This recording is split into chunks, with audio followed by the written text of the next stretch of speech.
ఎన్ని పిల్లి మొగ్గలేసినా ప్రజల ఆస్తిని దోచుకు తింటాకి పట్టపగ్గాలు లేకుండా అధికార మదంతో 164 సీట్లు వచ్చినాయి అనేటువంటి అధికార మదంతో ఈ రాష్ట్ర ప్రభుత్వాన్ని నడిపేటువంటి చంద్రబాబు నాయుడు గారు గాని వారి కుమారుడు విద్యాశాఖ మంత్రి నారా లోకేష్ నాయుడు గారు గాని విచ్చలవిడిగా బరితెగించి గనక మీరు ప్రవర్తిస్తే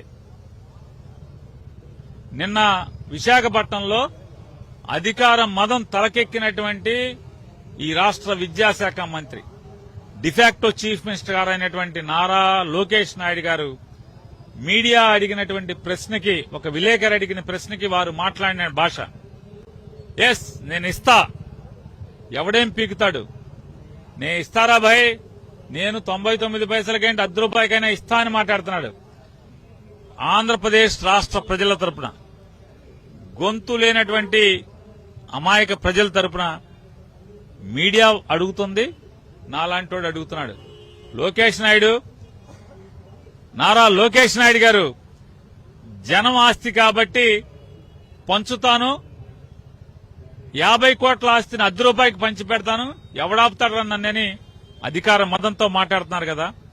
మీ మదమే నిజమైతే, మీ న్యాచురాలిటీ అయితే మీ హెరిటేజ్ ఆస్తులను కూడా ఇలా ₹10 పావలాకి పంచి పెడతారా? హెరిటేజ్ లో ఉత్పత్తి అయ్యేటువంటి పాలు, పెరుగు, నెయ్యి, వెన్న, స్వీట్లు, ఐస్ క్రీంలు ఇలా తెగనమ్ముతారా? అమ్మరా? Ice cream పైసాకిస్తారా? కేజీ నెయ్యి ₹10 ఇస్తారా? ఎవరా?